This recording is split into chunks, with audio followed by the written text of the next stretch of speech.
England, 1809. Lady Kathleen Maitland stood by the refreshment table, her gloved fingers absently tracing the embroidered edge of the tablecloth. The Countess of Wiltshire's spring ball swirled around her, a kaleidoscope of silk gowns, polished boots, and glittering jewels beneath the warm glow of hundreds of candles. She had positioned herself strategically, as she always did at these affairs, visible enough to satisfy propriety, yet tucked away where her presence would not invite unwanted attention, or, worse still, pity. At 23, Kathleen had long since accepted her place in society. As the eldest daughter of the respected Earl of Sherborne, she had been presented at court 5 seasons ago, a memory that still brought a flush of embarrassment to her cheeks. How hopeful she had been then, how painfully naive. 5 seasons had come and gone, and here she remained, unmarried, unnoticed, and increasingly resigned to her fate. "Kathleen," came her mother's voice from behind, causing her to straighten her posture instinctively. "Do try to look less forlorn, dear. It does nothing for your complexion." The Countess of Sherborne was a handsome woman of 45, whose beauty had been passed generously to her younger daughters, but it seemed had skipped Kathleen entirely. Not that Kathleen was plain. She had fine eyes, a pleasing figure, and chestnut hair that gleamed with hints of auburn in the sunlight, but she lacked the vivacity, the sparkling charm that made her sisters so irresistible to the gentlemen of the ton. "Yes, mother," Kathleen replied dutifully, forcing her lips into what she hoped resembled a smile. "Your sisters are causing quite a stir," her mother continued, gesturing toward the dance floor where Caroline and Amelia were indeed the centers of attention. At 19, Caroline was a celebrated beauty with golden curls and a figure that had launched a dozen marriage proposals, all of which she had declined with practiced sweetness. Amelia, barely 18, was equally stunning with her delicate features and melodious laugh that carried across the room. "I'm pleased for them," Kathleen said, and she meant it. Despite everything, she loved her sisters dearly, even when their success in society cast her own failures into such stark relief. "Lord Harrington has been asking about Caroline all evening," her mother whispered, her eyes gleaming with ambition, "and Viscount Bennet has danced with Amelia twice already." "Your father is most pleased." "That's wonderful," Kathleen murmured, her eyes drifting back to the refreshment table. Perhaps another slice of cake would provide some comfort. She reached for the silver serving knife. "Oh, Kathleen," Caroline said, suddenly appearing at her side, slightly breathless from dancing. "Not another piece, surely. Remember what I told you about your figure."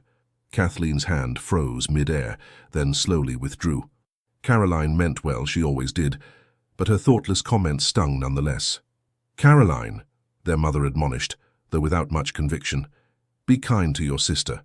Caroline shrugged, her attention already captured by a group of admirers waiting nearby. "I'm merely thinking of her best interests. Oh, look, Lord Harrington is beckoning. I must go." And with a swish of her pale blue gown, she was gone.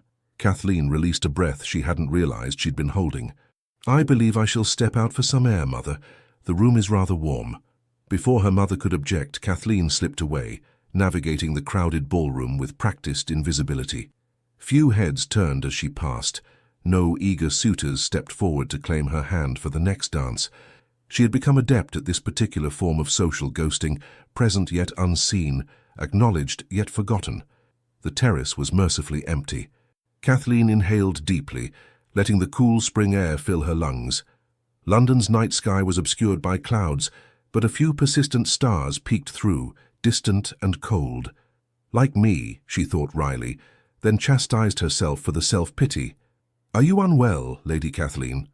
The deep voice startled her, and she turned quickly to find Lord Edward Hathaway, a long-time family friend, regarding her with concern. At 30, Lord Hathaway was a confirmed bachelor with kind eyes and a gentle manner that had always put Kathleen at ease. "Lord Hathaway, no, I am quite well, thank you. Merely seeking a moment's respite." He nodded, understanding in his gaze. "The crush inside is rather overwhelming. I too find myself in need of occasional escape." He moved to stand beside her at the balustrade, a comfortable distance between them. "Your sisters are the toast of the evening." "As always," Kathleen agreed without rancor. "They are very deserving of the attention." "And you? Do you not deserve attention as well?" Kathleen smiled, appreciating his kindness, but recognizing it for what it was. We all find our place in society, Lord Hathaway. I have made peace with mine. He frowned slightly. That sounds remarkably like surrender, Lady Kathleen, if I may be so bold. You are scarcely 23, hardly at your last prayers. Perhaps not, she conceded, but I am practical. Few men look past Caroline and Amelia to notice me, and fewer still would prefer me to them if they did notice. I have accepted this reality. Reality is often what we make of it, he countered. Your intellect and compassion far exceed— Goodness, Kathleen interrupted, suddenly uncomfortable with the direction of the conversation. Listen to us being so dreadfully serious at a ball. Tell me, have you read the new novel by Mrs. Radcliffe? I found it most diverting. Lord Hathaway recognized the deflection but graciously allowed the change of subject. They spoke of books and music, of his travels abroad and the latest political gossip, until Kathleen felt her spirits lift slightly. Lord Hathaway had always been a true friend, one of the few people who seemed to see her as more than simply Caroline and Amelia's forgettable older sister. I should return, she said finally. Mother will be wondering where I've disappeared to. Of course. He offered his arm. May I escort you back? They had just reached the ballroom entrance when a commotion near the main doors drew everyone's attention. The music faltered, conversation dimmed, and a collective intake of breath seemed to sweep through the assembly. Gracious, Lord Hathaway murmured. It appears His Grace has deigned to grace London with his presence at last. His Grace? Kathleen asked, confused. The Duke of Westmoreland. He's been abroad for nearly 2 years, I believe. I'm surprised you don't recognize him. Kathleen strained to see past the crowd. I've never actually met him. He left London shortly before my first season. Ah, that explains it. Well, prepare yourself, Lady Kathleen. Edgar Wallace, the 6th Duke of Westmoreland, has quite an effect on society, particularly the female half. And then the crowd parted, and Kathleen saw him for the first time. The Duke of Westmoreland was tall, powerfully built, with broad shoulders emphasized by his impeccably tailored evening clothes. His dark hair was shorter than was fashionable, and a slight tan suggested time spent outdoors rather than in drawing rooms, both hints of his recent travels. But it was his face that commanded attention. Strong features, a firm jaw, and eyes so intensely blue they seemed to cut through the artificial warmth of the ballroom. He moved with a predator's grace, acknowledging greetings with brief nods as he made his way through the crowd. Unlike most aristocrats who cultivated an air of languid boredom, the Duke radiated a contained energy, as if he were merely tolerating the constraints of polite society. They say he's as wealthy as Croesus, Lord Hathaway commented, and twice as demanding. His estate in Derbyshire is said to be magnificent, though few are invited to see it.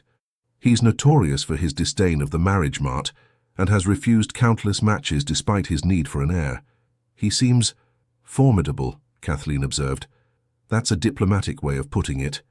Intimidating is the word most commonly used, or arrogant, depending on who you ask.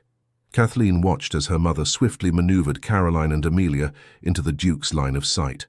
Even from a distance she could read the familiar choreography, her mother's subtle positioning, Caroline's practiced smile, Amelia's carefully timed glance up through her lashes.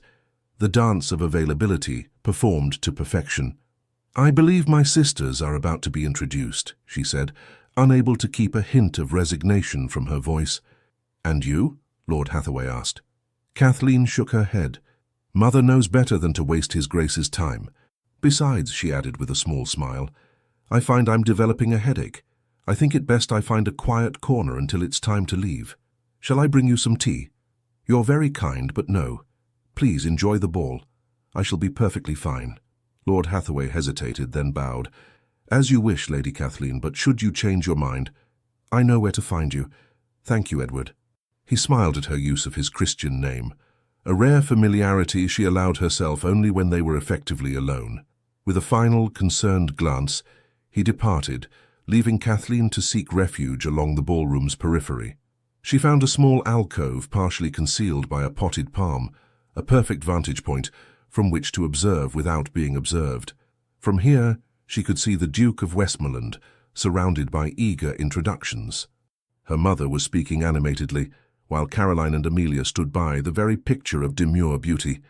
The Duke was nodding politely, though his expression remained inscrutable. As Kathleen watched, She felt the familiar hollow ache in her chest, not jealousy precisely, but a profound loneliness that seemed to deepen with each passing season. How strange that one could feel so utterly alone while surrounded by hundreds of people.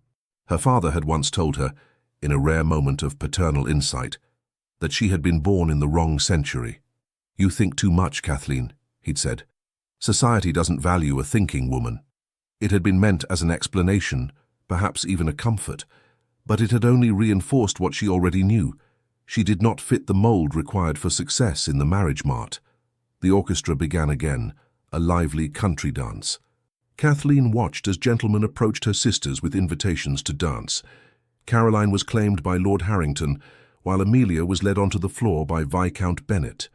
Her mother, mission accomplished, had rejoined her father near the card room. And the Duke? Kathleen scanned the room, curious despite herself. He had moved away from the crowd and was now conversing with an older gentleman near the windows. Even in profile, his striking features commanded attention. There was something almost predatory about his stillness, as if he were merely tolerating the social niceties, while his mind was elsewhere entirely. As if sensing her scrutiny, the Duke suddenly turned his head, his gaze sweeping the room until, impossibly, it landed directly on Kathleen in her shadowed alcove. For a breathless moment, those piercing blue eyes seemed to look straight through her carefully constructed defenses, seeing not the forgotten sister, but something else entirely. Kathleen froze, unable to look away. Then, mercifully, someone stepped between them, breaking the connection. She exhaled shakily, her heart racing for no reason she could name. Ridiculous, she chided herself. The man had merely glanced in her direction. It meant nothing. Yet as she gathered her composure and prepared to rejoin the periphery of society where she belonged, Kathleen couldn't shake the unsettling feeling that something had fundamentally changed in that brief, impossible moment. She just didn't know what. The Duke of Westmoreland was not a man accustomed to indecision. In the 2 years since he had inherited his title, following his father's unexpected death, Edgar Wallace had managed vast estates, navigated complex political alliances, and reorganized the family's considerable business interests with decisive efficiency. He had sailed to the West Indies to personally inspect his holdings there, spent 6 months in Italy, studying classical architecture for the renovation of his country seat, and successfully negotiated a trade agreement with the East India Company that had doubled his already substantial fortune. In all these endeavors he had acted with the unwavering resolution that was both his greatest strength and, according to his Aunt Augusta, his most infuriating quality. "You decide too quickly and change your mind too rarely," she had told him before his departure for the continent. "A man needs flexibility of thought, Edgar, particularly when it comes to matters of the heart." Edgar had dismissed this advice with the casual arrogance of someone who had never found matters of the heart particularly complicated. Women, in his experience, fell into predictable categories. The simpering debutantes paraded before him since he became one of England's most eligible bachelors, the sophisticated widows who offered pleasure without commitment, and the calculating matchmakers, both maternal and self-appointed, who saw him as nothing more than his title and fortune. None had ever captured his interest beyond momentary diversion. None had challenged his intellect or stirred his soul. None had made him reconsider his comfortable conviction that marriage, while eventually necessary for succession, was a business arrangement best delayed as long as possible. Until tonight. Standing in his temporary London residence, a handsome townhouse in Grosvenor Square that had belonged to the Wallace family for generations, Edgar found himself staring out the window at the pre-dawn sky with an untouched glass of brandy in his hand and a strange restlessness in his spirit. Lady Kathleen Maitland. The name circled in his mind like a persistent melody. He had noticed her immediately upon entering the Wiltshire ball, though he couldn't have explained why. She wasn't the most beautiful woman present. That distinction clearly belonged to her younger sisters, who had been thrust before him with maternal determination. She hadn't been at the center of attention or dressed in the most fashionable gown. In fact, she had been actively trying to blend into the shadows to go unnoticed. Perhaps that was precisely what had caught his attention in a room full of people desperate to be seen. The quiet dignity in her posture, the intelligence in her warm brown eyes, the way she observed everything with a slight tilt of her head, as if cataloguing the world's absurdities for later consideration. And when their gazes had met across the crowded ballroom, that flash of genuine surprise, followed by a vulnerability so quickly masked that he might have imagined it. It had been enough to make him inquire about her identity, a casual question posed to his host that had yielded a dismissive response. "Oh, that's just the eldest Maitland girl. Plain thing, been out for ages with no success. The younger ones are the incomparable beauties. Surely you've met them." "No? Well, come, let me introduce you. Caroline Maitland is considered the most beautiful debutante this season." Edgar had allowed himself to be led through the introductions, noting with detached amusement how the Countess of Sherborne's eyes had calculated his worth even as she cursed. Her daughters were indeed beautiful, in the conventional manner so prized by society. Golden-haired, blue-eyed, with rehearsed smiles and practiced charm. "And your eldest daughter?" he had inquired after the proper pleasantries. "Lady Kathleen, I believe." The Countess had barely concealed her surprise. "Kathleen? Yes, she is somewhere about. Not feeling quite the thing tonight, I fear. Perhaps another time." The dismissal had been so transparent that Edgar had nearly laughed aloud. Instead, he had excused himself as quickly as politeness allowed and spent the remainder of the evening making strategic inquiries about the Maitland family. What he discovered had intrigued him further. The Earl of Sherborne was respected but not particularly wealthy, having invested unwisely in several speculative ventures. The family's position in society depended largely on the successful marriages of their daughters.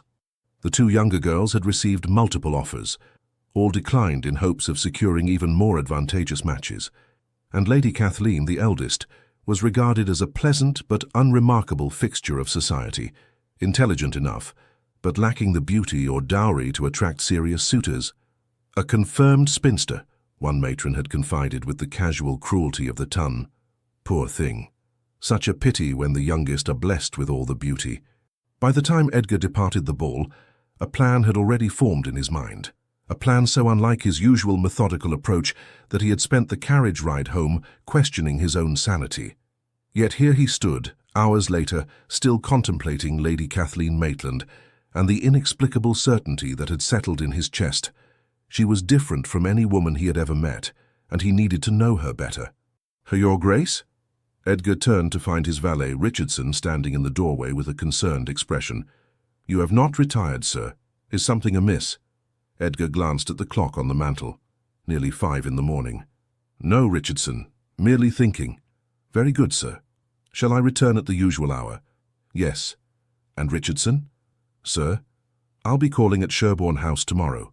Today, rather. Have my morning coat pressed and send a message to the stables to have the phaeton ready by 10. If Richardson was surprised by this unexpected social call, he betrayed nothing beyond a slight raising of his eyebrows. "Very good, Your Grace." Left alone again, Edgar finally sipped his brandy, savouring the smooth burn as it slid down his throat. He had not called upon a lady socially, outside of formal events or specific business, in years. Society would take immediate notice, rumours would spread and expectations would form. The Countess of Sherborne would undoubtedly interpret his visit as interest in one of her younger daughters, an assumption he would need to correct firmly and immediately. But first he needed to speak with Lady Kathleen herself, to confirm that his instincts, usually so reliable in matters of business, had not led him astray in this most personal of ventures. With a decisiveness that would have made his aunt smile knowingly, Edgar set down his glass and headed to his bedchamber. A few hours' sleep, and then he would set in motion a courtship unlike any the ton had witnessed in recent memory. Let society gossip. Let the matchmaking mummers speculate. Let the younger Maitland sisters preen and posture. Edgar Wallace, Duke of Westmoreland, had made his decision. The following morning dawned clear and bright, a perfect spring day that seemed designed to mock Kathleen's dour mood. She had slept poorly, troubled by strange dreams, in which piercing blue eyes followed her through endless ballrooms. Breakfast had been a trial, with her mother and sisters dissecting every moment of the previous evening's triumph. "The Duke spoke with me for a full 5 minutes," Caroline was saying, as she delicately buttered a piece of toast. "He asked about my interests in music and art. Very attentive. He admired my fan," Amelia added, not to be outdone. "He said the craftsmanship was exquisite. French, of course." "His Grace is the most eligible bachelor in England," their mother reminded them, as if they could possibly have forgotten this essential fact. "A match with the Duke of Westmoreland would elevate our family beyond all expectations. Your father would be beside himself with pride." "Where is father this morning?" Kathleen asked, attempting to divert the conversation. "Meeting with his solicitor," her mother replied with a slight frown. "Something about those investments in the West Indies. Nothing for you girls to concern yourselves with." Kathleen knew better. The family's finances had been precarious for years, a fact her father tried to hide, but which she had discerned through careful observation and the occasional glimpse of correspondence left carelessly on his desk. A favorable marriage for at least one of her sisters had become not merely desirable but necessary. "I believe the Duke may call today," Caroline announced with practiced nonchalance. "He mentioned his admiration for English gardens. I made sure to tell him that ours, while modest, has been featured in Mrs. Wilton's Gardens of Distinction." Their mother beamed. "Excellent thinking, my dear. We shall have tea served in the garden room, should he call. Kathleen, do instruct Mrs. Winters to prepare those special lemon cakes His Grace might enjoy." "Yes, mother," Kathleen replied, rising from the table. At least in the kitchen, she might find some peace from the endless speculation about the Duke's intentions. She had just finished consulting with the cook when Simmons, their butler, appeared in the doorway with an expression of barely suppressed excitement. "The Duke of Westmoreland's carriage has been sighted turning onto our street, miss." "Heavens!" Kathleen exclaimed. "Thank you, Simmons. Please inform my mother immediately." The household erupted into controlled chaos. Maids scurried to ensure the drawing room was immaculate. Her mother dispatched Caroline and Amelia to change into fresh morning dresses, and Kathleen found herself pressed into service, arranging flowers that had already been perfectly arranged the day before. "Kathleen," her mother hissed as she passed, "do try to make yourself scarce once the initial greetings are complete. Your sisters must have every advantage." The casual dismissal stung, but Kathleen merely nodded. This was nothing new. Her role in these situations was well established. Be polite, be brief, and be gone. She was still adjusting a recalcitrant Lily when Simmons's formal announcement echoed through the foyer. "His Grace, the Duke of Westmoreland." Kathleen remained in the garden room, listening to the murmur of greetings from the drawing room across the hall. She would give them a few minutes before making her obligatory appearance, brief curtsy, and graceful exit. "Lady Kathleen, there you are." She nearly dropped the vase.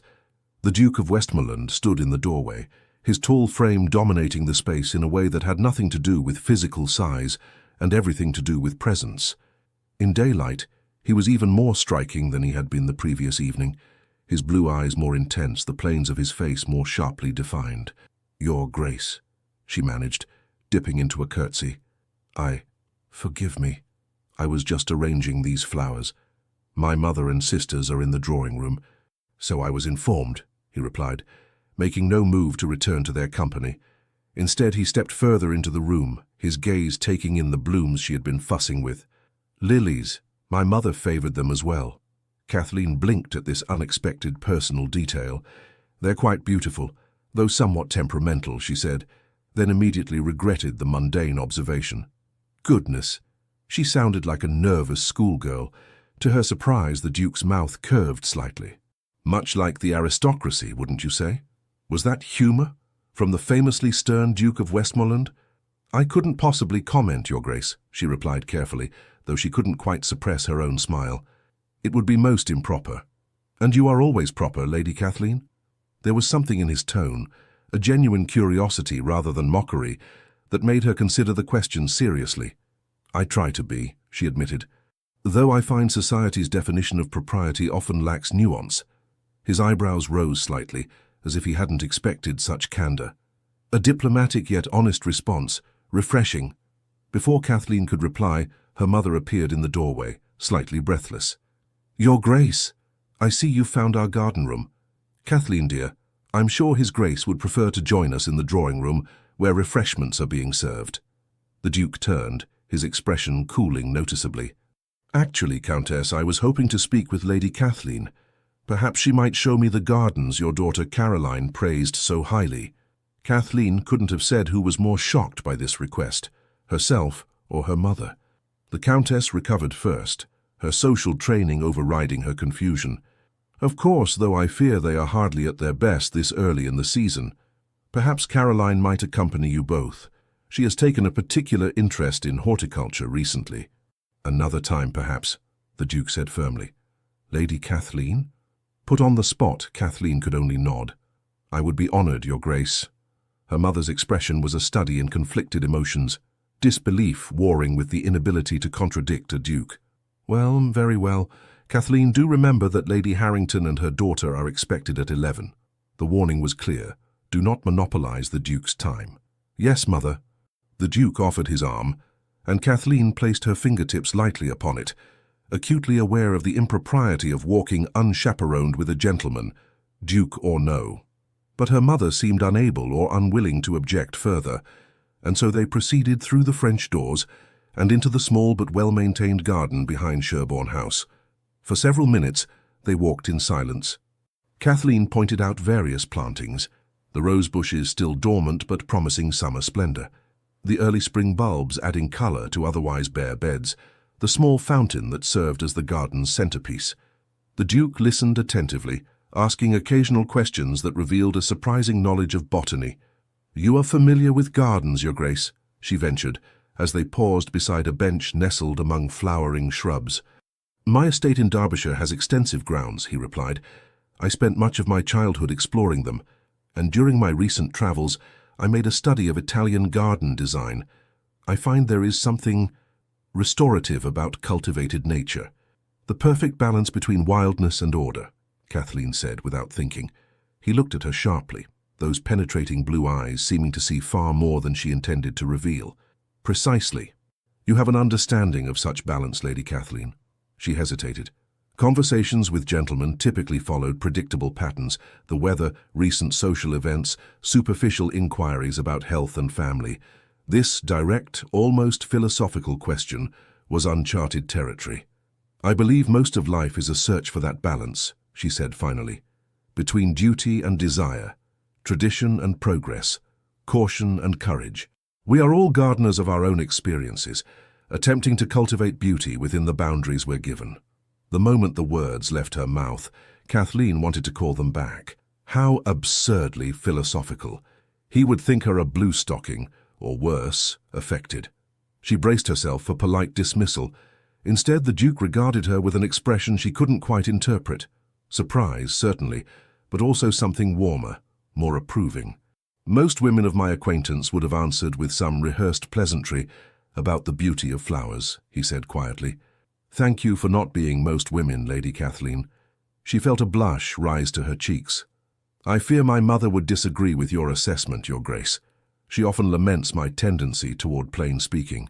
Then, with all due respect to the Countess, I find her judgment lacking in this instance. He gestured toward the bench. May we sit? There is a matter I wish to discuss with you. Curious and increasingly bewildered by this strange encounter, Kathleen seated herself, smoothing her muslin gown with nervous hands. The Duke sat beside her, maintaining a proper distance, yet somehow giving the impression of intimate conversation. Lady Kathleen, he began, then paused, seeming uncharacteristically uncertain. I find myself in an unusual position. We are practically strangers, yet I feel compelled to speak with a directness that may surprise you. You have my full attention, Your Grace, she said, her heart suddenly racing. He studied her face for a moment longer, then continued. I returned to England with the intention of finally fulfilling my duty to my title. My aunt has been most insistent that, at 35, it is past time I secured the succession. Ah, Kathleen thought, her momentary hope fading. He wishes to discuss Caroline or Amelia.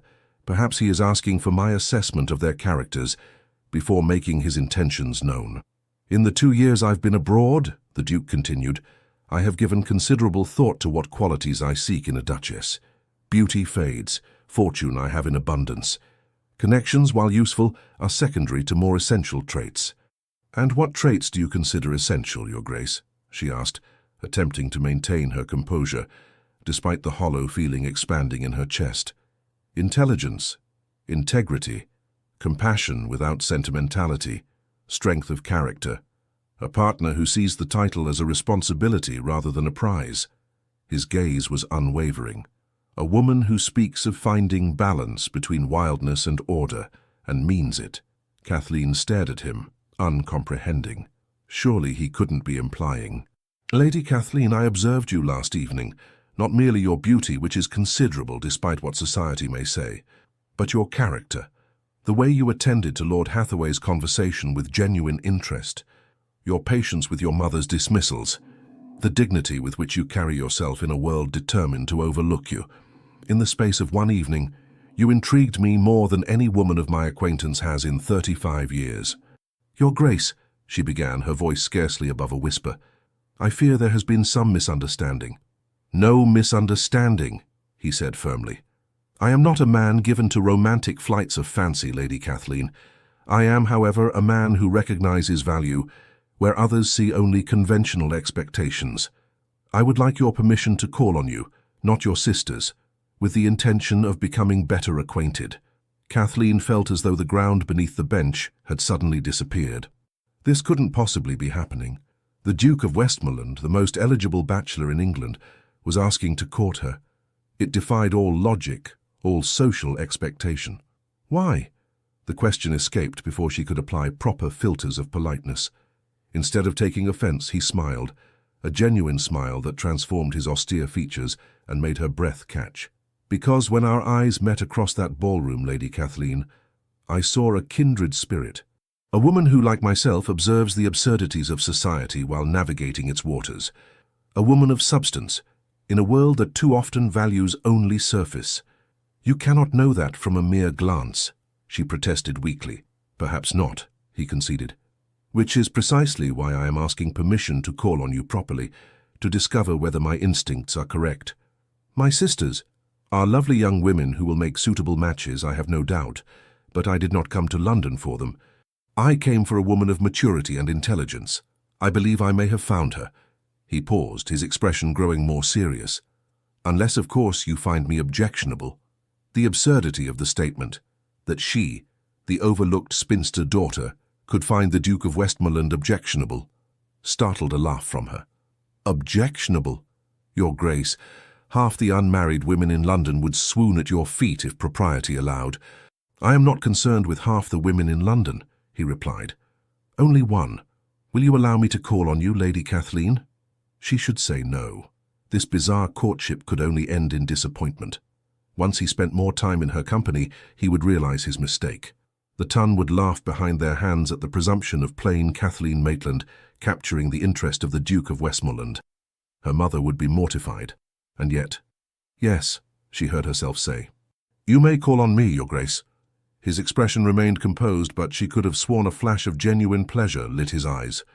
Excellent. I shall return tomorrow, if that is convenient. Perhaps we might discuss that volume of poetry I noticed on the side table. Wordsworth, was it not? Kathleen nodded, still dazed. You have a sharp eye, Your Grace. Edgar, he said suddenly, when we are relatively alone, I would be honored if you would use my given name. Edgar, she repeated softly, testing the intimacy of it. It suits you. As Kathleen suits you. He rose, offering his hand to assist her. We should return before the Countess sends a search party. As they walked back toward the house, Kathleen's mind raced with questions and disbelief. This couldn't possibly be real.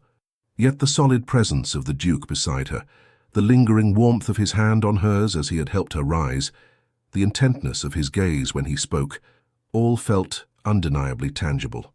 Your Grace, she said, as they neared the French doors, unable to contain her uncertainty any longer, I must ask once more, why me? There are countless women in London with greater beauty, larger dowries, more illustrious connections. Edgar stopped, turning to face her fully. His expression was solemn, his blue eyes holding hers with unwavering certainty. Because, Lady Kathleen Maitland, I did not come to London seeking beauty or fortune or connections. I came seeking a duchess who would be a true partner, not merely an ornament or a broodmare. His voice lowered, meant for her ears alone. At every ball since my return, men have asked me about the latest beauties, the newest heiresses, the most advantageous matches. Last night, when I saw you standing apart from it all with quiet dignity, I knew. I came for you, not them. And with those words, The same words he had whispered in that tantalizing glimpse of the synopsis she had been given. Kathleen felt something long dormant within her begin to stir. Not merely hope, though that was certainly part of it, but a sense of possibility she had thought forever beyond her reach. The Duke of Westmoreland, Edgar, was offering her a chance to be seen, truly seen. And for a woman who had spent years being overlooked, there could be no greater gift. News of the Duke of Westmoreland's interest in Lady Kathleen Maitland spread through London society like wildfire. By the third consecutive day of his calling at Sherborne House, each visit lasting precisely 1 hour, conducted with impeccable propriety yet undeniable purpose, speculation had reached fever pitch. They say he specifically requested her company. Can you imagine? Lady Harrington whispered behind her fan to the Viscountess Blackwell during a musical evening at Berkeley Square. Passed over both the younger sisters without so much as a second glance. Perhaps he prefers mature women, the Viscountess replied with a meaningful arch of her eyebrow. Though at 23, mature seems rather generous. Past her prime would be more accurate. Well, I heard from Lady Fitzwilliam, whose maid's cousin serves at Sherborne House, that the Countess was beside herself. Apparently she tried to maneuver Caroline into the drawing-room during the Duke's second visit, and he all but ignored the poor girl. How extraordinary. And what about the girl herself? Kathleen? Is she encouraging this bizarre attention? Lady Harrington's fan fluttered faster. That's the strangest part. By all accounts, she seems as bewildered as everyone else. No simpering, no obvious artifice.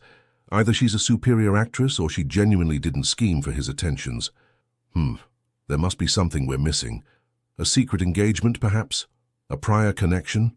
No man, especially not one as calculating as Westmoreland, bestows such marked preference without reason. Whatever the reason, Lady Harrington concluded with relish, the Ton hasn't witnessed such an unexpected courtship in years. I, for one, am thoroughly entertained. Across town in the elegantly appointed drawing-room of Sherborne House, Kathleen sat stiffly on a settee, her hands folded in her lap, as her mother paced before her like a general preparing for battle. "This has gone on long enough," the Countess declared. 3 visits in 3 days and still no clarification of his intentions. It's most irregular. Kathleen refrained from pointing out that her mother had never before concerned herself with the intentions of Kathleen's non-existent suitors. "His Grace has been a perfect gentleman, Mother. I'm sure he will make his intentions clear in due course." "But why you?" The question burst from the Countess with the force of days of suppressed bewilderment. "Forgive me, Kathleen, but you must admit this attention is unexpected." The words stung, even though Kathleen had asked herself the same question repeatedly. "I cannot presume to understand His Grace's reasoning." Her mother sank into a chair, genuine distress replacing her usual composure. "You must understand my concern. If this is some strange game, or worse, if his intentions are dishonorable—" "Mother," Kathleen exclaimed, shocked. "The Duke of Westmoreland has given no indication of anything improper. His conversation has been intellectual and respectful. He speaks of literature, philosophy, his travels abroad." "Literature and philosophy," the Countess muttered, "of all things to discuss with a potential bride."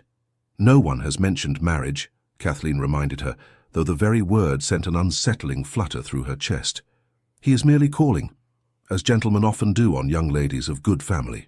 "Gentlemen do not call 3 days in succession on the plainest daughter when her beautiful sisters sit neglected in the same house," her mother retorted. "It defies all convention, all logic." Kathleen flinched. "Thank you for that assessment of my charms, Mother." The Countess's expression softened slightly. "Oh, Kathleen, you know I didn't mean it unkindly. You have many fine qualities, your intelligence, your deportment, your skill at the pianoforte.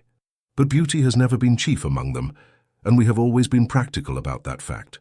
"Yes," Kathleen agreed quietly, "we have always been practical." A long silence stretched between them, filled with unspoken tensions that had accumulated over years of subtle dismissals and redirected attentions. Finally, the Countess sighed. "Your father wishes to speak with the Duke, to ascertain his intentions directly." Alarm shot through Kathleen. Surely that's premature. It's been only 3 days.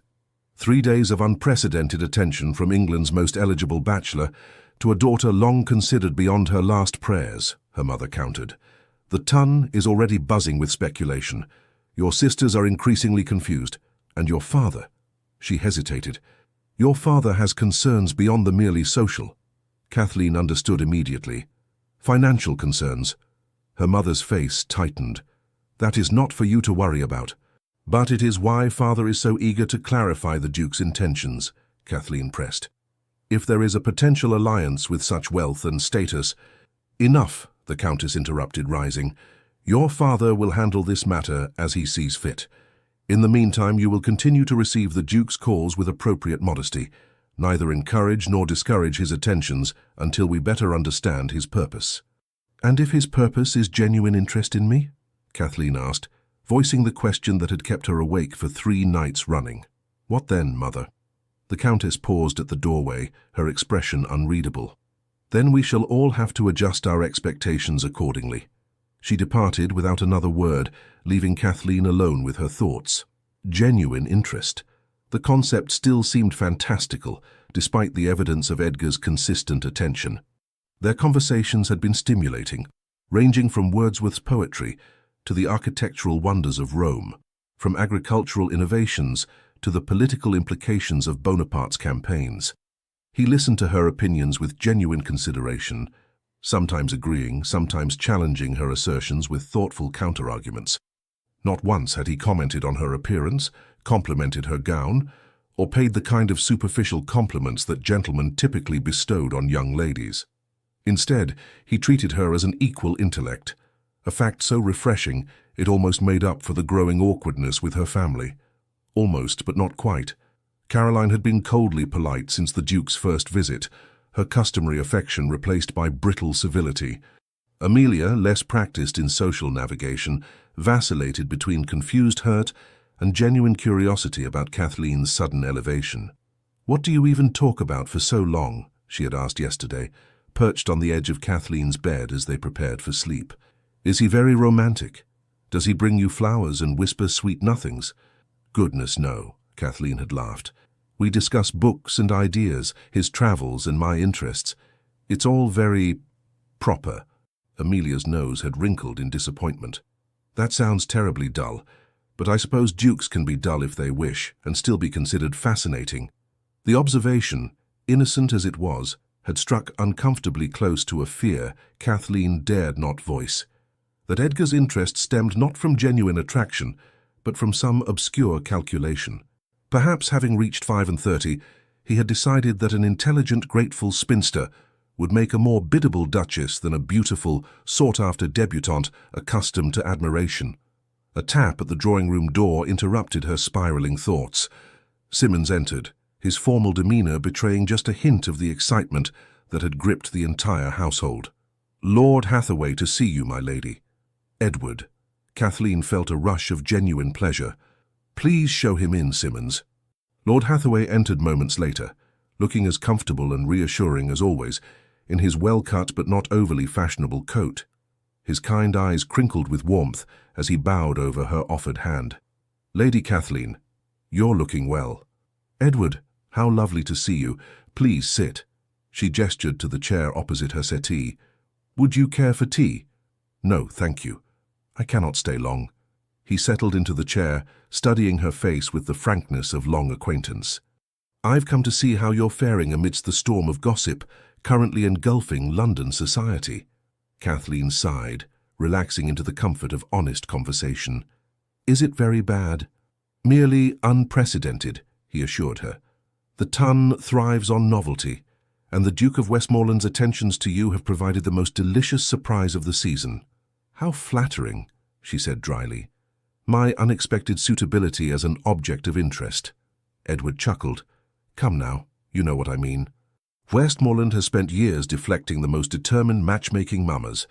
His sudden interest in anyone would have caused a sensation, and his interest in plain, overlooked Kathleen Maitland merely compounds the astonishment," she finished for him, unable to keep a trace of bitterness from her voice. His expression softened. "Kathleen, you know I've never found you plain or overlooked. The Duke, it seems, shares my discernment." The gentle reminder of his long-standing appreciation warmed her. Edward had been a steadfast friend for years, never pressuring her with unwanted romantic overtures, but always making his admiration clear. "Thank you, Edward. You've always been kind." "Not kind," he corrected. "Honest. But my opinion is irrelevant at present. What matters is how you feel about the Duke's attentions.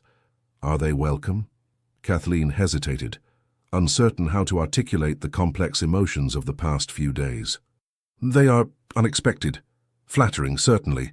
And yet, I cannot help wondering why," she admitted. "Why now? Why me? The Duke could have his pick of London's most beautiful, accomplished young ladies. What could he possibly see in someone like me?" Edward leaned forward, his expression serious. "Perhaps he sees what I have always seen, a woman of intelligence, compassion, and quiet strength. Not all men are blinded by conventional beauty or impressed by practiced charm, Kathleen." "That's what he said," she murmured, almost to herself, "that he wanted a partner of substance, not an ornament. There you have it, then. The man has good sense." Edward paused, seeming to choose his next words carefully. "I hope you will not think me presumptuous, but as your friend I must ask, has the Duke declared himself? Made his intentions explicit?" Kathleen shook her head. "No. We merely converse, though he did ask permission to use my Christian name when we are relatively private." Edward's eyebrows rose. "Indeed. That suggests a certain seriousness of intent." "Or merely the casual privilege of rank," she countered. "Dukes are accustomed to doing as they please." "Westmoreland is not known for casual anything," Edward said thoughtfully. "His reputation is one of purpose and precision. If he has singled you out for attention, I would wager it is with definite intent." Before Kathleen could respond, the drawing-room door opened again, and Caroline entered, her golden beauty enhanced by a morning dress of pale blue silk that matched her eyes perfectly. "Lord Hathaway," she exclaimed with practiced delight, "what a pleasant surprise." Edward rose, bowing politely. "Lady Caroline, you're looking well." "Thank you." She glided into the room with the effortless grace that had captivated countless suitors. "I do hope I'm not interrupting anything important." "Not at all," Kathleen assured her, though she couldn't help noticing the calculating gleam in her sister's eye. "Lord Hathaway was just leaving, I believe." "Indeed." Edward reached for his hat. "I have an appointment at my club. Lady Kathleen, Lady Caroline, a pleasure as always." As soon as he had departed, Caroline turned to Kathleen with a smile that didn't quite reach her eyes. "How cozy. I hadn't realized Lord Hathaway still called on you." "Edward is an old friend," Kathleen replied evenly. "He was merely being kind."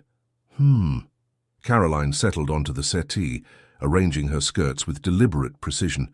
One wonders if his kindness might have blossomed into something more had the Duke not suddenly appeared.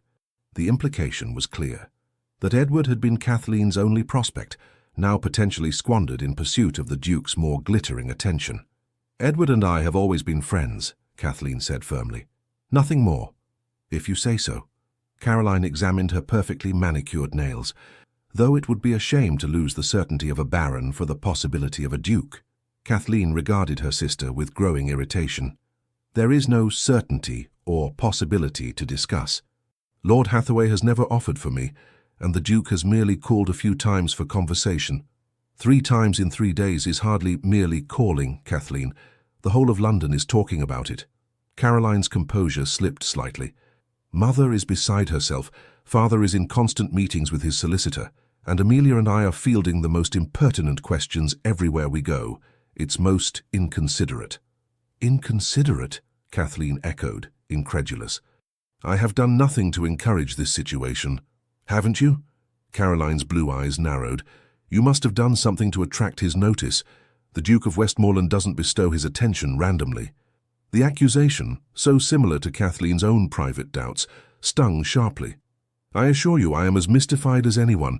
If you find the situation uncomfortable, imagine how I feel." "Uncomfortable?" Caroline laughed, a brittle sound devoid of humor. "I should think you'd be ecstatic. After 5 seasons of complete invisibility, to suddenly have the most eligible bachelor in England at your feet. It's a fairy tale come true." "He is hardly at my feet," Kathleen protested. "And I would thank you to remember that not all of us measure our worth by the number of suitors we collect." Caroline's cheeks flushed with anger. "Is that what you think of me? That I collect suitors like trinkets?"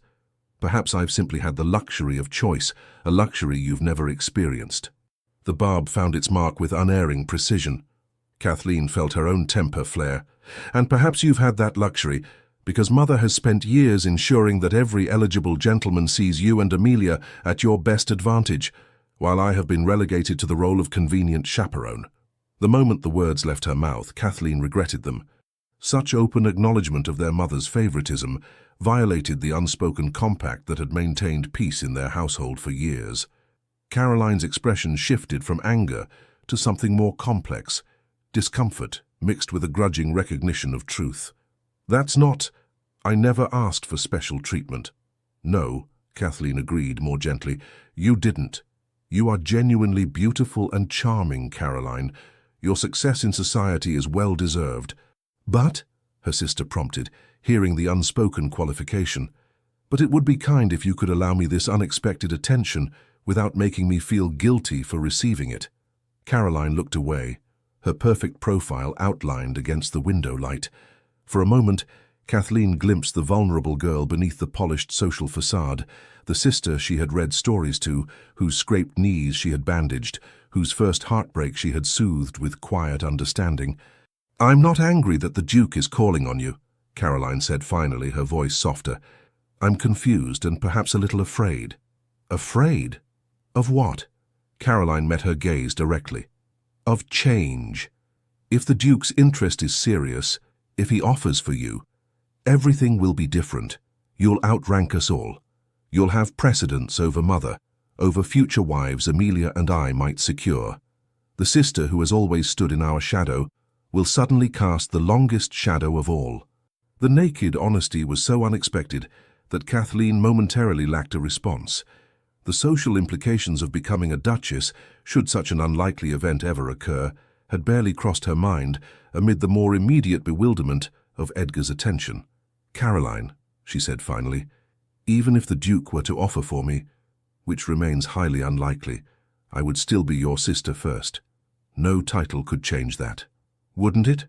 Caroline's smile held a wisdom beyond her 19 years. "Titles change everything, Kathleen. That's what we've been taught our entire lives." Before Kathleen could respond, Simmons appeared again in the doorway, his expression carefully neutral. "Pardon the interruption, my ladies. His Grace, the Duke of Westmoreland, has arrived." Caroline rose immediately, smoothing her skirts and patting her already perfect curls. "How fortunate. I shall be delighted to greet him." "Actually, miss," Simmons continued with the barest hint of discomfort, "His Grace has asked specifically to speak with the Earl. They are closeted in the study at present." The sisters exchanged a startled glance.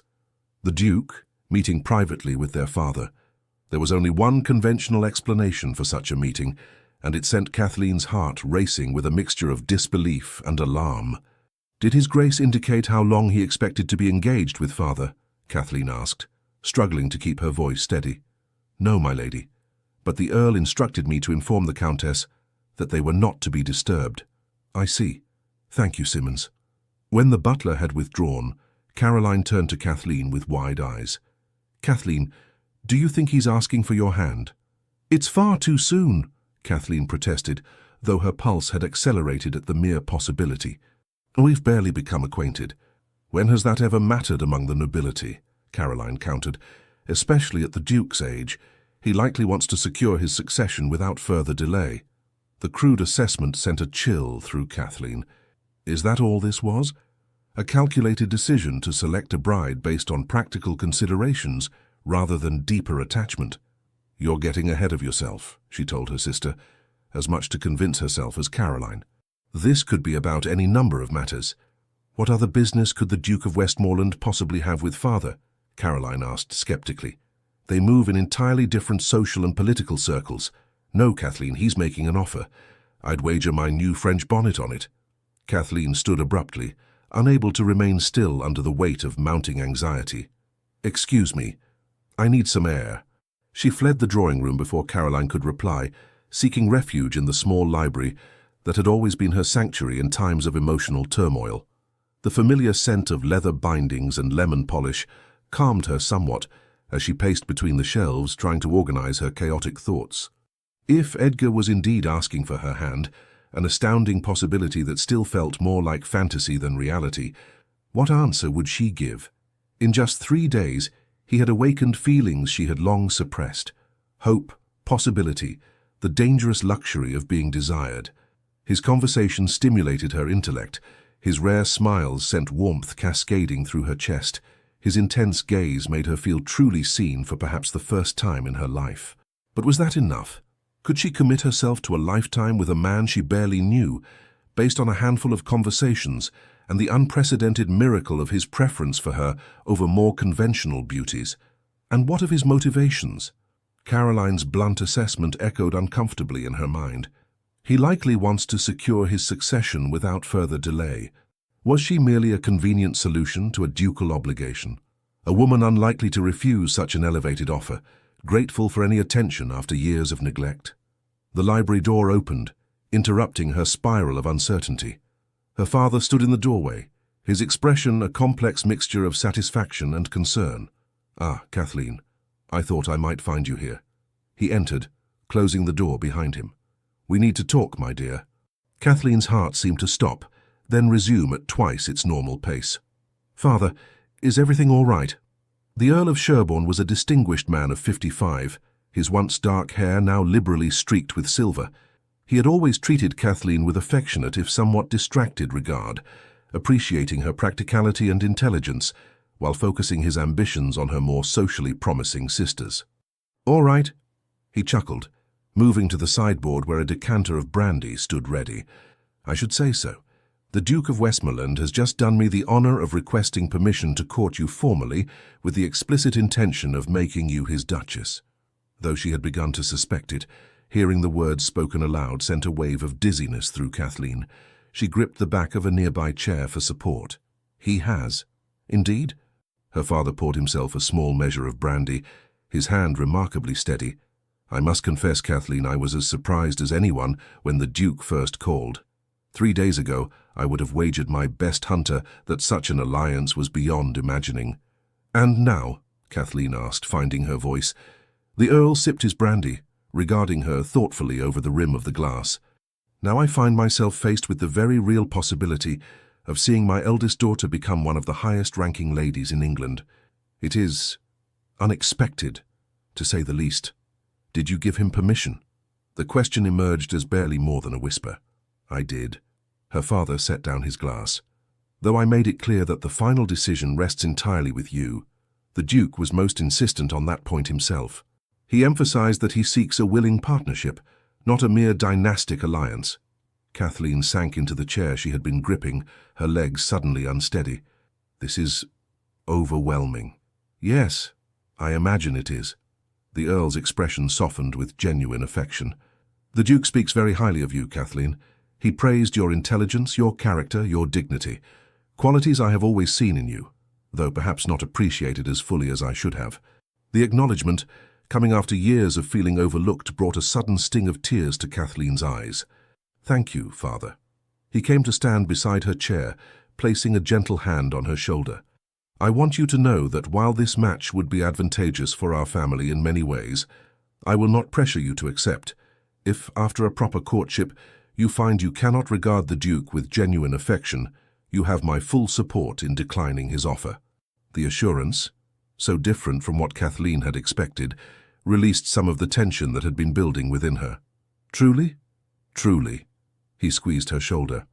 "I may not have always shown it as I should, but your happiness matters to me, Kathleen. A duchess's coronet would ill compensate for a lifetime of unhappiness." Tears spilled onto her cheeks before she could prevent them. "I don't know what to say." "You need say nothing at present. The Duke has proposed a formal courtship of 1 month, after which he intends to make his offer. You have that time to determine your own feelings." Her father paused. "He is waiting in the drawing room now, hoping to speak with you briefly before taking his leave. Shall I tell him you're indisposed?" Kathleen quickly wiped her tears, drawing a deep breath to compose herself. "No, I will see him." "Very well." The Earl helped her to her feet. "Remember, Kathleen, that while the Duke of Westmoreland may command the deference of society, in matters of the heart, your authority is absolute. Never forget that." With that surprisingly gentle advice, he escorted her to the drawing room, where Edgar waited, tall and imposing by the fireplace. The Duke turned as they entered, his gaze immediately finding Kathleen's with an intensity that made her breath catch. "Your Grace," the Earl said formally, "my daughter has consented to speak with you. I shall leave you to converse for a few moments. The Countess will join you shortly." Edgar bowed. "Thank you, Lord Sherborne." When her father had departed, closing the door behind him but leaving it pointedly ajar for propriety's sake, Edgar took a step toward Kathleen, his expression uncharacteristically uncertain. "Lady Kathleen, I hope I have not caused you distress by speaking with your father." Kathleen clasped her hands tightly to prevent them from trembling. "Not distress, Your Grace. Surprise, perhaps." "Edgar," he reminded her gently, "when we are alone, or nearly so." "Edgar." The name felt intimate on her tongue, a small act of daring. "My father has informed me of your request. And your thoughts on the matter." His voice was carefully neutral, but she detected an underlying tension in the set of his shoulders, the slight furrow of his brow. Kathleen chose her words deliberately. "I am honored by your regard, and confused by it, if I may speak plainly." "I would have nothing less than plain speaking between us," he assured her. "What confuses you? Why me?" The question that had haunted her since his first visit finally escaped. "Of all the eligible women in London, why have you chosen to single out someone so unremarkable?" Edgar's expression softened in a way that transformed his austere features. "Is that how you see yourself? Unremarkable?" "It is how society has seen me for 5 seasons, she replied with simple honesty. "Until 3 days ago, I was merely the eldest Maitland daughter, plain Kathleen, the spinster sister to beautiful Caroline and Amelia." "Then society is blind," Edgar said, his voice deepening with conviction. "And I thank Providence for that blindness, for it has preserved you from fortune hunters and fools until I could return to England and discover your worth." The words, spoken with such intensity, sent warmth spreading through Kathleen's chest. Yet doubt lingered. "You barely know me. I know enough to recognize what I have been seeking." He took another step closer, close enough that she could detect the subtle scent of sandalwood and clean linen. "A woman of intelligence and character, a woman who speaks her mind, a woman who has maintained her dignity despite society's shallow judgments." "Those are admirable qualities in a friend," Kathleen acknowledged, "but a wife, a duchess, requires more, surely." Edgar's gaze held hers steadily. "What do you believe a duchess requires, Kathleen?" She considered the question seriously. "Beauty, to adorn her husband's arm at state functions. Social grace, to manage elaborate entertainments. Confidence, to navigate the highest circles of society. Superficialities," he dismissed. "Any finishing school can produce such accomplishments. I seek substance beyond the veneer. And you believe I possess this substance?" "I know you do." His certainty was unwavering. "I have spent 2 years contemplating the qualities I desire in the woman who will share my life and title.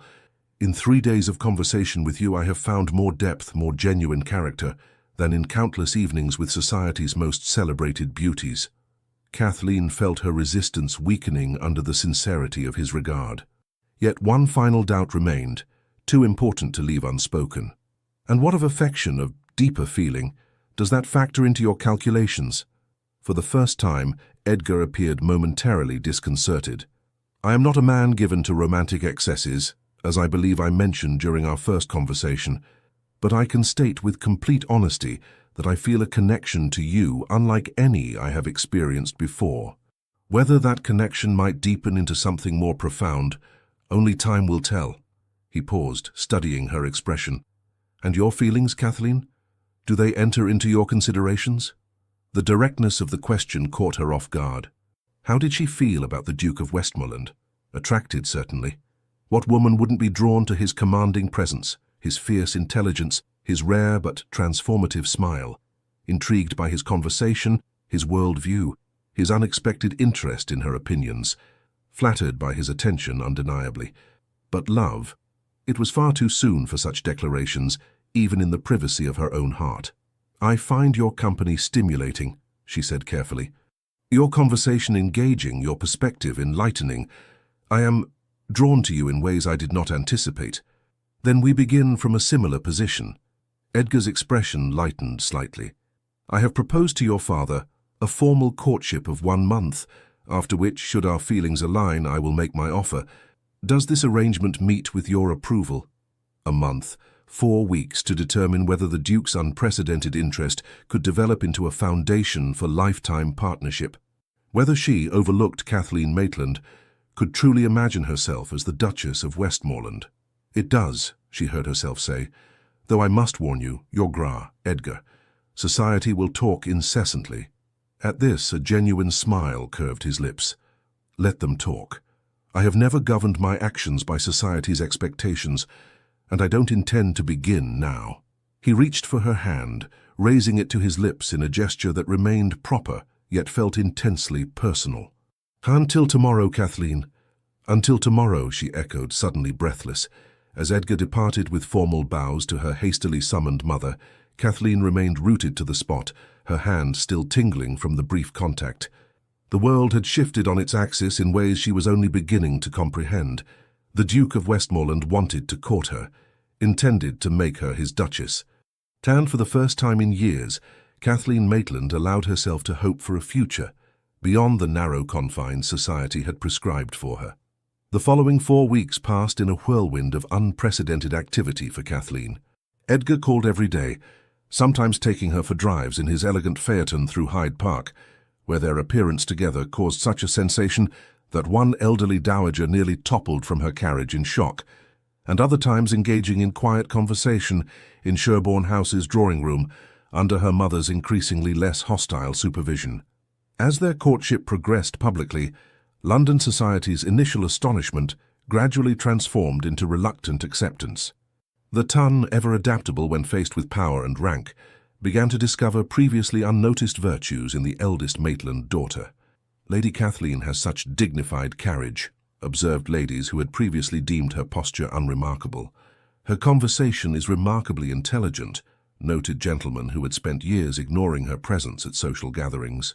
Those eyes are really quite striking when one takes the time to notice, admitted debutantes, who had formerly dismissed her as hopelessly plain. The Countess of Sherborne, after her initial disbelief, had quickly recalibrated her maternal ambitions. If one daughter must outrank the others, better it be the one least likely to overshadow her mother's continuing social aspirations for the younger girls. The Duke clearly values substance over surface beauty, she told her intimate circle, with newfound appreciation for her eldest daughter's attributes. Kathleen has always been the intellectual of the family. Caroline and Amelia had traversed their own journeys of adjustment.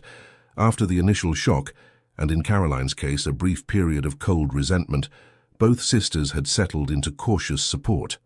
Amelia, the less complicated of the two, had embraced the situation with genuine enthusiasm. "Just think," she had whispered to Kathleen one night as they prepared for bed. "You'll outrank nearly everyone, even Mother, and you'll have the grandest house and the finest jewels, and everyone will have to curtsy to you." Caroline's acceptance had been more measured, tempered by her greater awareness of social complexities. "You deserve happiness," she had told Kathleen with surprising sincerity. "And if the Duke sees your worth when others have been blind to it, then he is wiser than most men."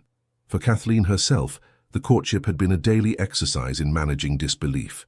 Each morning she woke half expecting to discover that the Duke's interest had been an elaborate dream. Each evening she retired with renewed wonder that another day had passed with his attention unwavering. Yet beyond the public spectacle and social adjustments, something more profound was developing between them.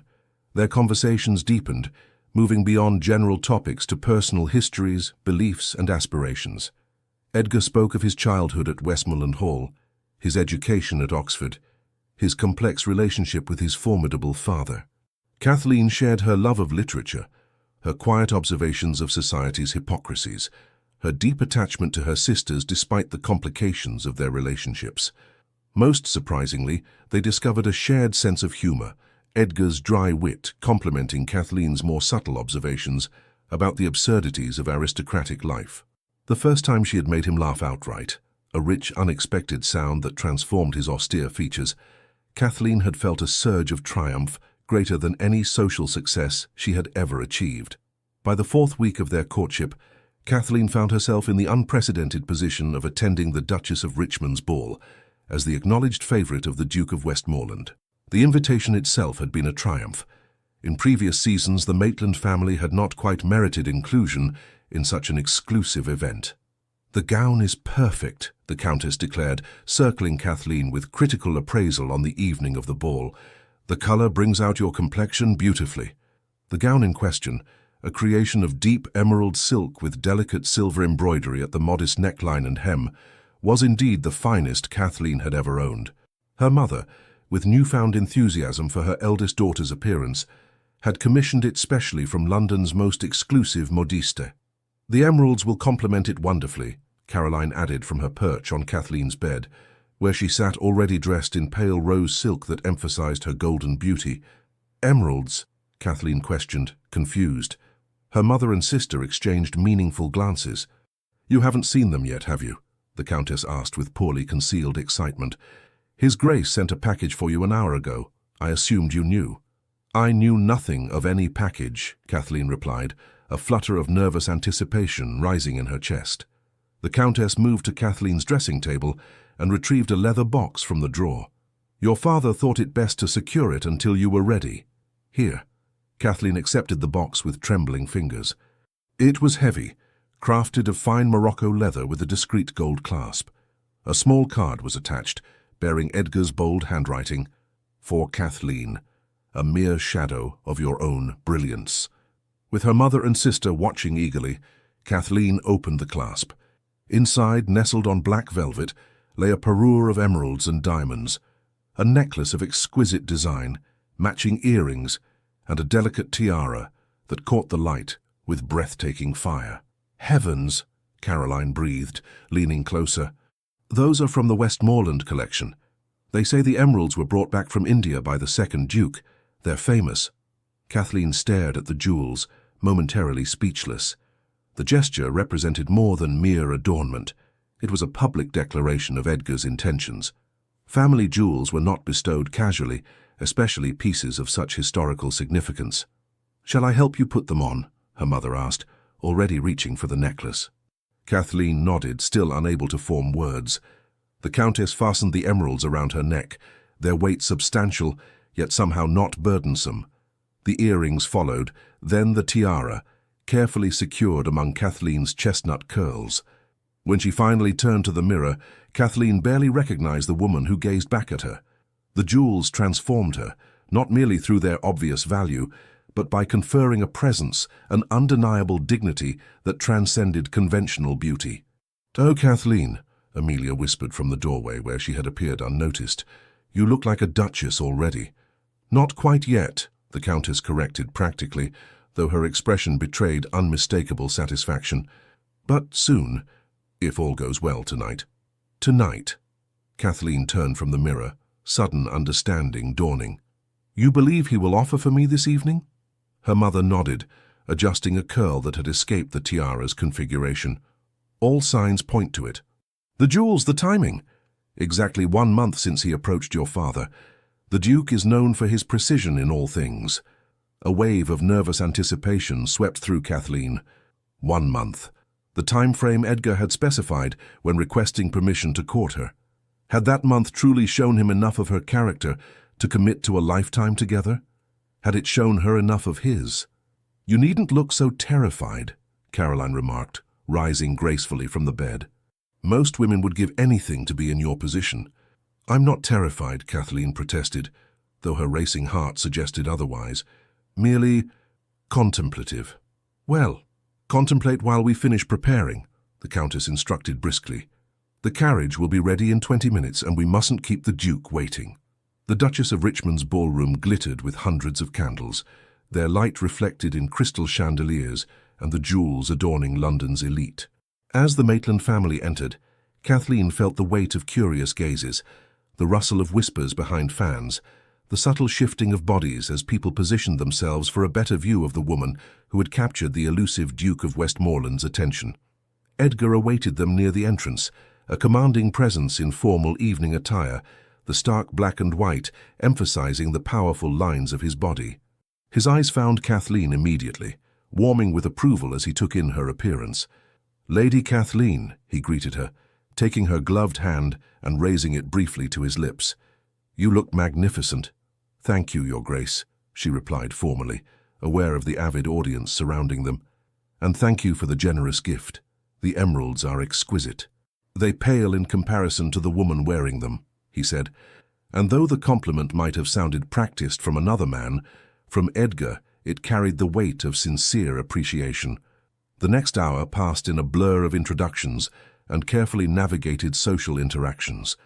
Edgar remained at Kathleen's side throughout, his presence both protective and possessive as he guided her through the intricate hierarchy of the ton.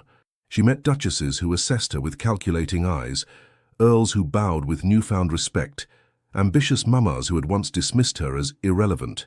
Through it all, Kathleen maintained the quiet dignity that had first drawn Edgar's attention, neither flaunting her elevated status, nor shrinking from the scrutiny it invited. If these people were to be her future peers, they would need to accept her as she was. Not a conventional beauty, perhaps, but a woman of substance and character. "You are handling this remarkably well," Edgar murmured during a brief moment of relative privacy near one of the ballroom's massive flower arrangements. "Many would be overwhelmed by such intense observation." Kathleen smiled slightly. "I've had years of practice being invisible in these same rooms, Edgar. There is a certain freedom in finally being seen." His gaze sharpened with interest. Freedom. Most would consider it a burden, being the center of such attention. "It is both," she acknowledged. "But at least now the speculation has substance. Before I was dismissed without consideration. Now, even those who doubt my worthiness must acknowledge my presence." Edgar studied her face with the intensity she had come to both anticipate and value. "You continue to surprise me, Kathleen.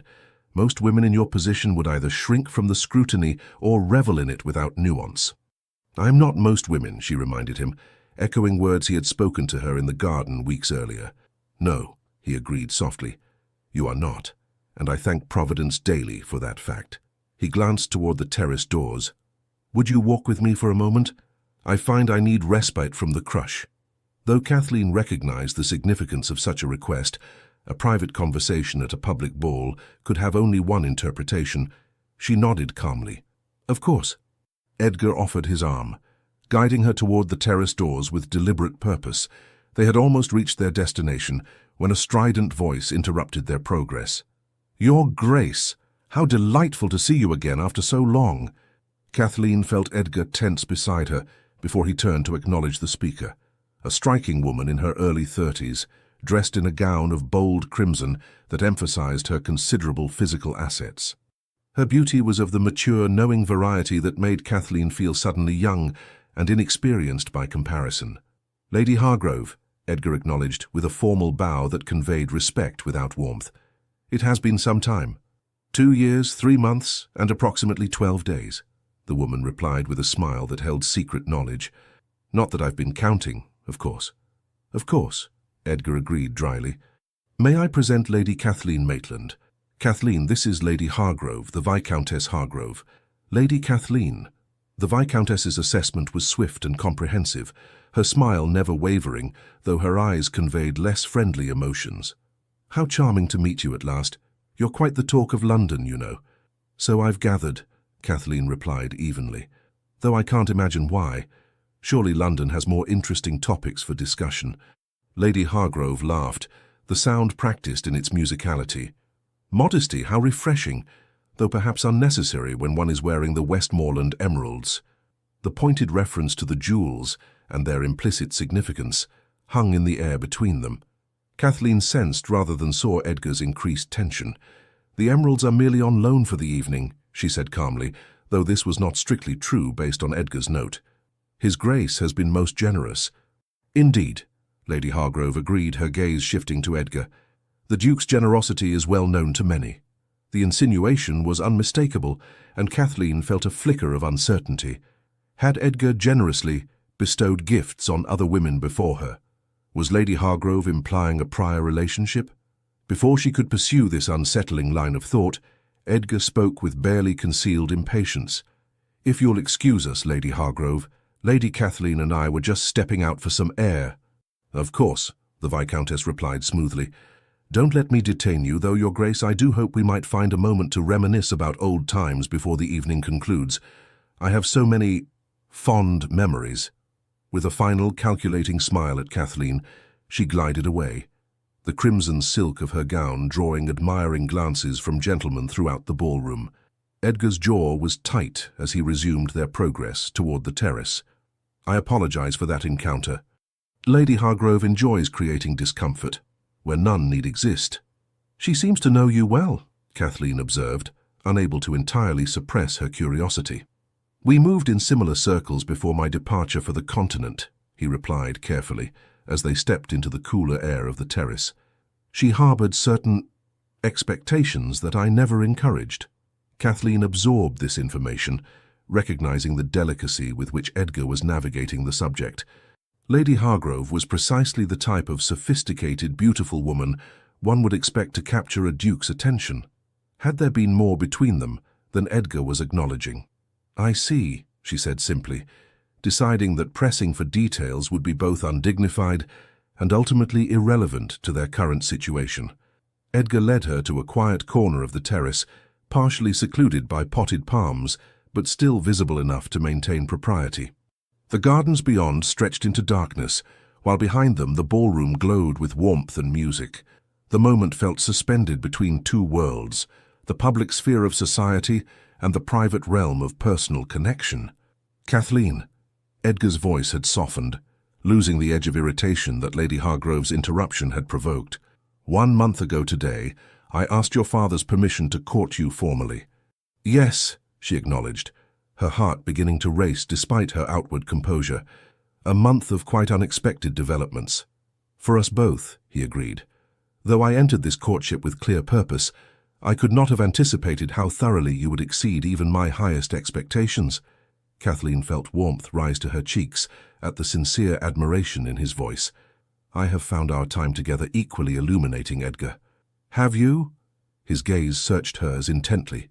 And what have you discovered in this illumination? It was a genuine question, she realized, not merely a rhetorical step toward his own declaration, but a true inquiry into her thoughts and feelings.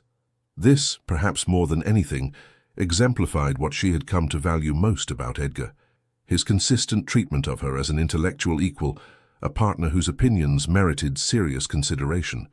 I have discovered a man of principle and conviction, she replied thoughtfully. A man whose outward reserve conceals depth of feeling rather than absence of it. A man who sees beyond societal expectations to recognize individual worth. She paused, gathering courage for her most personal observation. A man I have grown to care for deeply, in ways I had not thought possible a month ago. Something in Edgar's expression shifted, a softening around the eyes, a relaxing of the habitual control he maintained over his features. And I have discovered a woman of exceptional character, intelligent without pretension, strong without harshness, beautiful in ways that transcend conventional definitions. He took her hands in his, the contact sending awareness racing through her even through the barrier of their gloves.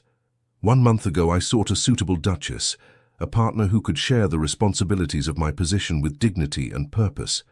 What I have found, Kathleen, is something far more precious, a woman with whom I wish to share not merely my title and estates, but my thoughts, my aspirations, my life. The words, spoken with such quiet intensity, resonated through Kathleen like a physical touch. This was no practiced proposal, no calculated alliance, but a genuine expression of developing attachment. Kathleen Maitland, Edgar continued, his voice deepening with emotion, I find myself in the unexpected position of offering not merely my name and title, but my heart, such as it is, long guarded and imperfectly formed. Will you do me the honor of becoming my wife? Will you be my duchess, my partner, my closest companion in all matters great and small? Though she had anticipated this moment throughout the evening, indeed, throughout the past week, the reality of it still left Kathleen momentarily speechless. The man before her, powerful, wealthy, admired and feared in equal measure, was offering her everything society had long since decided she would never possess: position, security, respect. But more than these material considerations, he was offering himself, his carefully guarded heart, his private thoughts, his true companionship. And in that offering, Kathleen recognized the rarest gift of all, the chance to be truly known and valued for herself, not merely for what she represented. "Yes," she said, the simple syllable carrying the weight of transformation. "Yes, Edgar, I will be your wife." His hands tightened around hers, and for a moment she thought he might break convention entirely and kiss her there on the terrace, in full view of anyone who cared to observe. Instead, he brought her fingers to his lips, pressing a kiss to her knuckles with such focused intensity that the gesture felt more intimate than any more dramatic action could have been. "You have made me the happiest of men," he said, his voice slightly rough with emotion. "And I swear to you, Kathleen, you will never regret this decision. I will spend my life ensuring your happiness as you have ensured mine tonight." The promise, spoken with such conviction, brought unexpected tears to Kathleen's eyes. "I believe you," she whispered. "As improbable as all this seems, I do believe you." Edgar smiled, that rare, transformative smile that altered his entire countenance from austerity to genuine warmth. "Then let us return to the ballroom and make our announcement. I want all of London to witness my good fortune." As they turned to re-enter the ballroom, Kathleen caught sight of Lady Hargrove, watching them from just inside the doors, her expression a complex mixture of calculation and thwarted ambition. In that moment, Kathleen understood that her journey as the future Duchess of Westmoreland would not be without challenges. There would be those who questioned her worthiness, who resented her elevation, who would seek to undermine her position through rumor and innuendo. But with Edgar beside her, his hand steady and supportive at her back, Kathleen felt equal to these challenges. The woman who had spent years being overlooked had found not only visibility but genuine partnership, a foundation from which she could face whatever society might whisper behind its collective fan. 3 months later, on a perfect summer morning, Kathleen Maitland became the Duchess of Westmoreland in a ceremony that united London's highest aristocracy with political leaders, foreign diplomats, and the cream of intellectual society. The guest list reflected Edgar's position, but also, more surprisingly to some observers, Kathleen's developing influence on her future husband's social circle. Alongside the expected duchesses and earls sat poets, scientists, and even the occasional political radical, all invited at Kathleen's suggestion and approved by Edgar with thoughtful consideration rather than automatic deference to convention. "Your Grace," the Archbishop of Canterbury pronounced at the conclusion of the ceremony, bowing to Edgar before turning to Kathleen with equal respect. "Your Grace." The title bestowed upon her for the first time sent a shiver of realization through Kathleen. No longer the forgotten daughter, the overlooked spinster, the plain sister. She was now a duchess, one of the highest-ranking women in England, second only to royalty. As they processed back down the aisle of St. George's Chapel, Edgar leaned slightly closer to murmur in her ear. "How does it feel, Duchess?"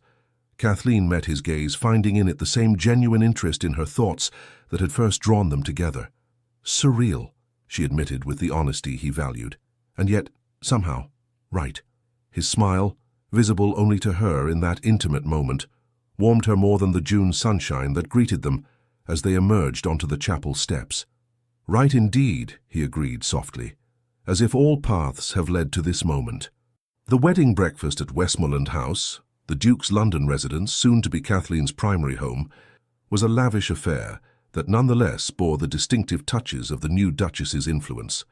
Alongside traditional delicacies were simpler offerings that reflected Kathleen's personal tastes. The musical selections included not only the expected classical pieces, but also folk melodies that Edgar had discovered she loved during their courtship. Caroline and Amelia, resplendent as bridesmaids in pale gold silk, moved through the reception with the social grace that had always come naturally to them. Yet even in their beauty and charm, they no longer overshadowed their elder sister. Kathleen, in her wedding gown of ivory satin with the Westmoreland emeralds at her throat, commanded attention not merely through her new rank, but through the quiet confidence that had blossomed during her unexpected courtship. "Who would have imagined it?" the Countess of Sherborne murmured to her husband as they observed their eldest daughter accepting congratulations from a royal duke. "Our Kathleen, outranking us all. I always knew there was more to her than met the eye," the Earl replied with revisionist pride. "Takes after my mother, you know. Same quiet strength."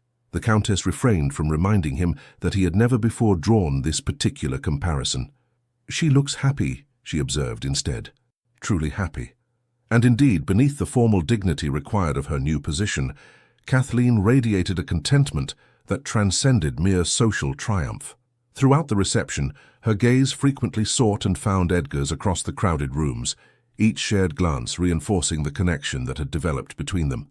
A connection based not on conventional romance, but on mutual respect, intellectual compatibility, and growing affection. As the celebration continued, Kathleen found a moment of relative privacy in a small antechamber adjoining the main reception rooms. She had stepped away briefly to adjust her train, which had been slightly damaged by an over-eager well-wisher's careless foot. "Hiding from your admirers already, Your Grace?" Kathleen turned to find Lord Hathaway in the doorway, his expression warm with genuine affection. "Edward, I was hoping to speak with you before you departed." He entered the room maintaining a proper distance that acknowledged her new status, while honoring their long-standing friendship. "I wanted to offer my personal congratulations. You make a radiant Duchess, Kathleen." "Thank you." She studied his face, searching for any sign of the regret her mother had hinted might exist. "Are you truly happy for me, Edward?" His smile reached his kind eyes, dispelling her concerns. "Completely and without reservation. You have found a partnership of equals, which is all I ever wished for you. Even if that partnership is not with you," she asked softly, acknowledging for the first time the possibility that had always lingered unspoken between them. Edward shook his head gently. "We would not have suited, Kathleen, though I cherish your friendship more than I can express. The Duke challenges you in ways I never could. He sees your strength where I might have coddled your gentle nature. You need that challenge to become your fullest self." The insight, so perceptive, so free of self-pity, confirmed what Kathleen had always known about Edward. His goodness ran bone-deep, uncomplicated by the darker shadings of ambition or envy. "You deserve happiness too," she told him earnestly. "Promise me you'll remain open to finding it." "I promise," he agreed with a slight bow. "Though I may take a page from your book and look beyond the obvious candidates. There's something to be said for discovering value where others have failed to search." Before Kathleen could respond, another voice joined their conversation, deeper, with an edge of carefully controlled possession. "Lord Hathaway, I hope you're enjoying the celebration." Edgar stood in the doorway, his posture relaxed yet somehow conveying unmistakable authority. Kathleen had learned to read the subtle signs of his moods during their courtship. The slight tension at the corners of his mouth suggested uncertainty rather than anger. "Indeed, Your Grace," Edward replied smoothly, stepping back with respectful deference. "I was just offering the Duchess my congratulations. You are a fortunate man." "I am well aware," Edgar agreed, moving to stand beside Kathleen with natural possessiveness that stopped short of being overbearing. "And grateful for those who recognized her worth, before I had the wisdom to discover it myself."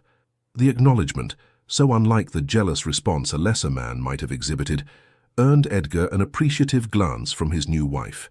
Edward noted the exchange with evident approval. "I shall rejoin the celebration and leave you two in peace," he said, bowing first to Kathleen, then to Edgar. "May your partnership bring you both joy beyond measure." When he had departed, Edgar turned to Kathleen with a raised eyebrow. "Should I be concerned about Lord Hathaway's devotion?" The question held no real worry, only genuine curiosity. Kathleen smiled, adjusting the emerald tiara that now rested with familiar weight upon her chestnut curls. "Edward is an old friend who wished me well and wisely recognized that our friendship would never have developed into a suitable marriage. Nothing more." Edgar nodded, accepting her assessment without further question. "I've received word that our carriage is prepared whenever you wish to depart. The journey to Westmoreland Hall is long, and I thought you might prefer to leave before exhaustion sets in." Westmoreland Hall, Edgar's ancestral seat in Derbyshire, where they would spend the first month of their marriage before embarking on a tour of the continent. Kathleen had yet to see the estate that would now be her primary responsibility, though Edgar had described it in detail during their courtship. The extensive gardens, the library with its collections spanning centuries, the gallery of family portraits to which hers would soon be added. "I am ready," she told him, discovering the truth of it as she spoke. Ready not merely to depart the reception, but to begin this new chapter of her life. A life transformed beyond recognition in the space of a few short months. Edgar offered his arm, his expression softening into the private warmth he reserved for her alone. Then let us bid our guests farewell, Duchess, and begin our journey home. Home. The word held new meaning, infused with possibilities that Kathleen had long since stopped allowing herself to imagine. As they moved together back toward the reception rooms, she felt the weight of the Westmoreland emeralds against her skin, no longer foreign or intimidating, but simply a part of her new identity. An identity that had expanded rather than replaced who she had always been. The guests lined the entrance hall to bid them farewell, faces familiar and unfamiliar, blurring together in a kaleidoscope of good wishes and curious assessment. Kathleen saw her sisters, genuinely happy for her despite the social complications her elevation created for them. Her parents, the Countess already adapting her manner to acknowledge her daughter's superior rank. Lady Hargrove, her smile fixed and brittle as she curtsied with technical correctness and barely concealed resentment. And finally, as they reached the massive oak doors that opened onto the summer sunshine, Kathleen caught sight of an elderly woman watching her with shrewd appraisal, Lady Augusta Wallis, Edgar's formidable aunt, who had travelled from her home in Bath specifically for the wedding. As Edgar paused to speak briefly with his secretary, Lady Augusta approached Kathleen directly. "Well, Duchess," she said without preamble, her voice low enough to remain private. "You have accomplished what many considered impossible, capturing the interest and, more impressively, the affection of my stubborn nephew." "I assure you, Lady Augusta, it was never my intention to capture anything," Kathleen replied with equal directness. "The Duke's attention came as a complete surprise to me." The older woman's eyes twinkled with unexpected humor. "Precisely why you succeeded where so many failed. Edgar has always been suspicious of obvious pursuit." She leaned slightly closer. "A word of advice, if I may be so bold. He values honesty above all things, even when the truth is uncomfortable. Never manage him with feminine tactics, no matter how tempting. Direct confrontation will earn his respect far more than subtle manipulation." Before Kathleen could respond to this unexpected counsel, Edgar returned to her side. "Aunt Augusta," he acknowledged, with genuine warmth. "Giving the new Duchess advice already?" "Merely offering congratulations," his aunt replied innocently, "and observing that you've chosen more wisely than I dared hope. She has steel beneath that quiet exterior, this one. You'll need it." Edgar smiled, that rare, transformative smile that Kathleen had come to treasure. "I'm counting on it, Aunt. The Westmoreland title needs fresh perspective as much as it needs continuation." Lady Augusta nodded approvingly. "Well said, nephew. Now off with you both. The future awaits, and it's impolite to keep it waiting." With final farewells to their guests, Edgar handed Kathleen into the ducal carriage, its polished panels emblazoned with the Westmoreland crest, a crest that now represented her as much as it did the long line of dukes who had preceded her husband. As the carriage pulled away from Westmoreland House, Kathleen gazed back at the assembled well-wishers, struck by the improbability of her journey. 4 months ago, she had stood forgotten at a ball, resigned to spinsterhood and social invisibility. Now she departed as a duchess, her future filled with possibilities she had never dared contemplate. "Second thoughts?" Edgar asked quietly, noting her reflective expression. Kathleen turned to him. This man who had seen value where others had perceived only plainness, who had offered partnership where most would have expected mere grateful acceptance. "Not about us," she assured him, reaching for his hand with newfound confidence. "I was merely marveling at how thoroughly life can change when one is truly seen." Edgar's fingers interlaced with hers, strong and steady. "I expect we have only begun to discover what we might see in each other, Duchess." And as the carriage carried them away from London toward their shared future, Kathleen Maitland Wallis, Duchess of Westmoreland, smiled at the thought of all that remained to be discovered, about her husband, about herself, about the life they would build together. A life that had begun with 7 simple, transformative words spoken across a crowded ballroom. "I came for you, not them." The end. Dear listener, rejection can wound deeply, I know. Sometimes it feels as if the world has grown too cold, as if no one truly sees the kind and gentle soul that you are. But the truth is, love has not vanished. It has simply changed its shape. Today, it reveals itself in the little things, in a ray of sunlight warming your skin, in a smile shared on the street, in a sweet memory that suddenly softens your heart, in the loving eyes of your pet who greets you with joy, in the laughter of your grandchildren and nieces and nephews that fills the room with life, and, who knows, perhaps somewhere around a quiet corner, a new love might appear just to dance with you for a while. You are not forgotten, nor are you invisible. Life still reaches out to you quietly but surely. There is a greater kind of love, one that asks for nothing, that simply is constant, tender and calm, wrapping around you even now like a soft blanket of peace. So take a deep breath. Feel that gentle presence surrounding you. May the night cradle you with serenity. May sleep come softly, and may tomorrow find you stronger, reminded that your worth is vast, unshakable, and forever. With warmth and gratitude, the legends of the Fall team. Thank you, dear listener, for staying with us until the end. Your presence, your time, and your kind words in the comments are what give meaning to every story we tell. If you haven't yet, please subscribe, like, comment, and share. It helps our channel grow, and it truly keeps our hearts motivated to continue creating more stories of love, healing, and hope. And remember, at the end of this video, another story awaits you. Click and be surprised by more emotional tales like this one. Thank you for being part of our family, the Legends of the Fall team.